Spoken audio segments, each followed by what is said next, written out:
Welcome back to Alchemy of the Dark Feminine with your host, Grayson Kahn.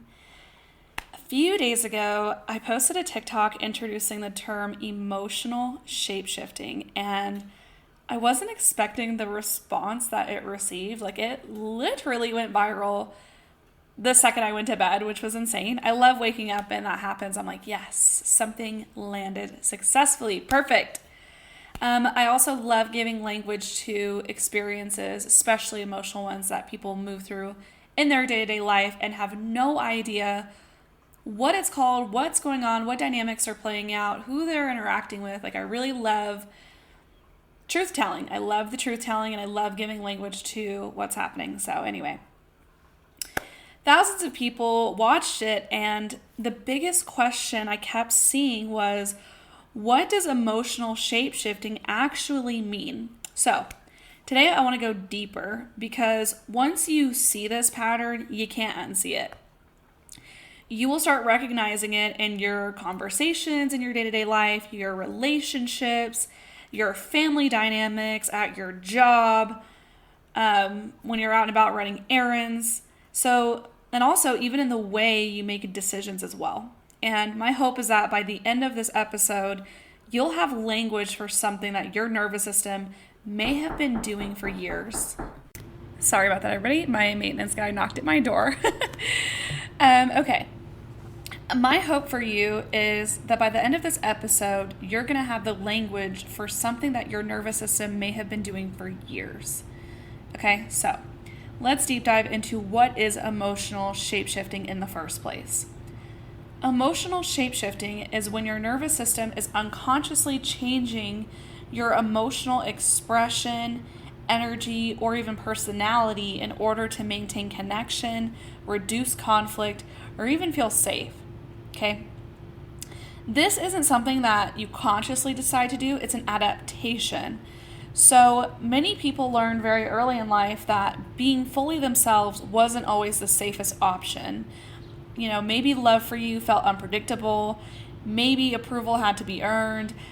Maybe conflict felt overwhelming. So instead of asking, what do I actually feel? Your nervous system learned to ask, what version of me will keep this relationship safe? That's emotional shapeshifting.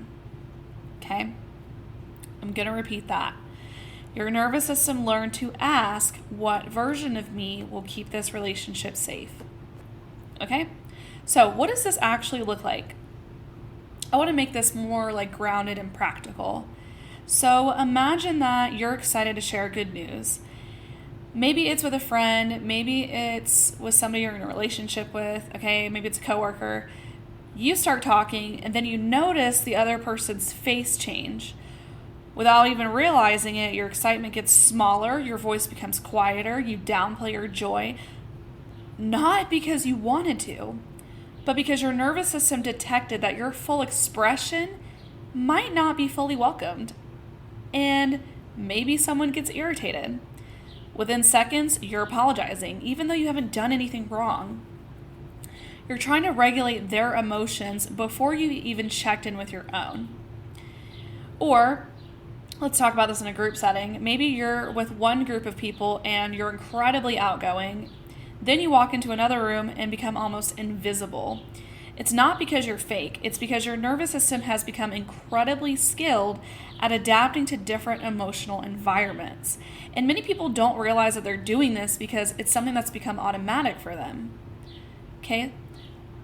There is a bird outside of my balcony that is just so loud right now.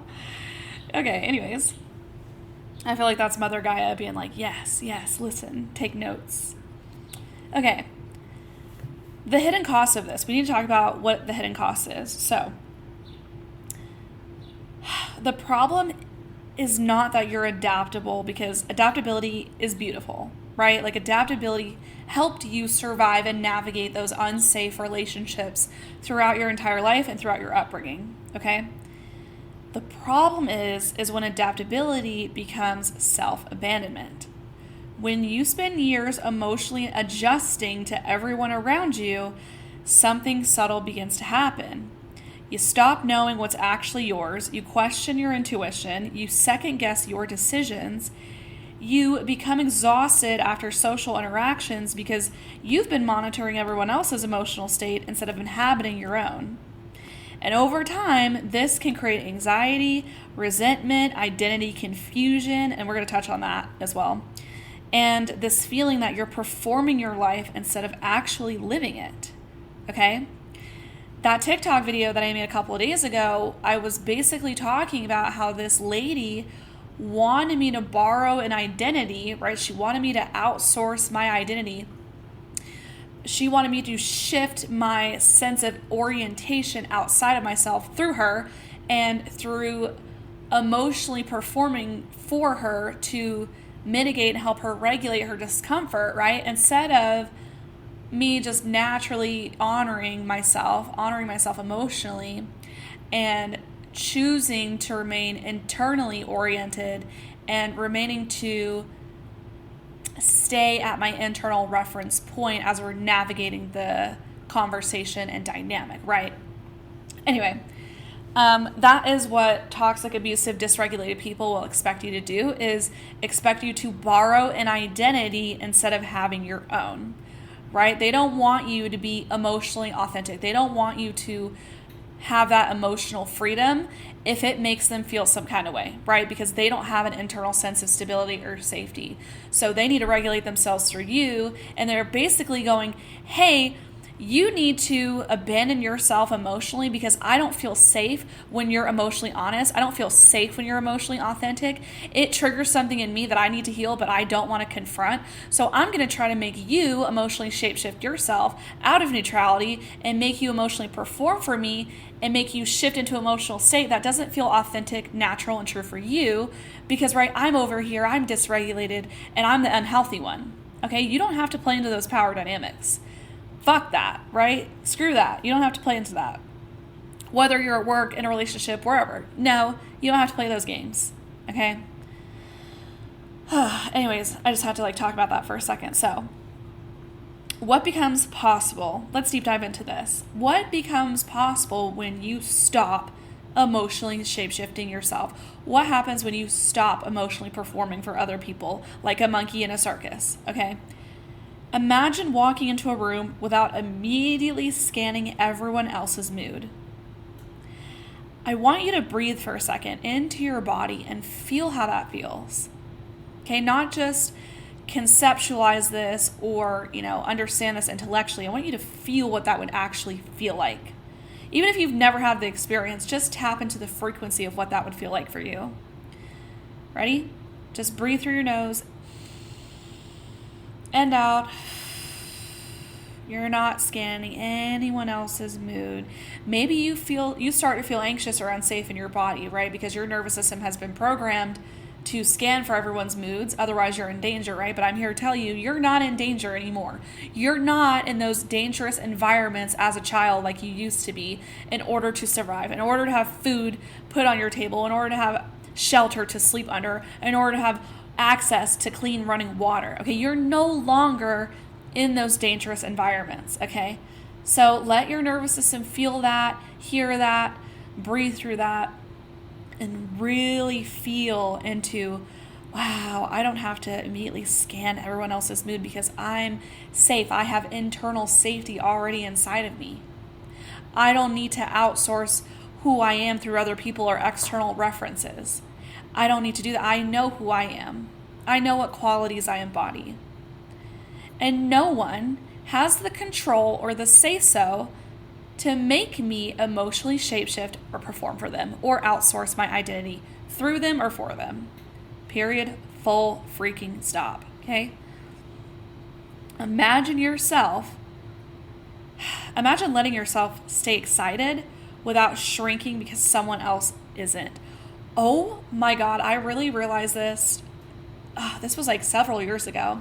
This is when I was still living with my narcissistic mother. And I remember I was in the kitchen, I was cooking, I was listening to music.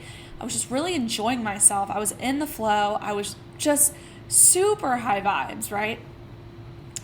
And I was existing in a high vibrational frequency of authenticity and expression.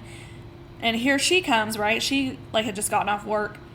And she's just looking at me like, go fuck yourself. Like, fuck you. Like, how dare you be happy? How dare you feel an ounce of joy? How dare you feel safe in your authenticity? How dare you feel safe enjoying your life, right? Like, that was the energy that I saw and I had noticed. And I was like, ew, ew, ew, ew. And even though she was projecting that energy, embodying that energy, I remained excited anyway. I refused to shrink because she was super uncomfortable with my high vibrational energy of authentic expression. All right. Which ended up her walking away from me. She like shut the door, and then eventually she tried to come back and, talk over my music and create chaos and stuff because, right, like that's what narcissists do. You can't live with a narcissist. You can't be in a relationship with them. Like, it's just literally impossible. It's impossible. It's not healthy long-term sustainably. And yeah, anyways, they're just going to drag you down. So moving on.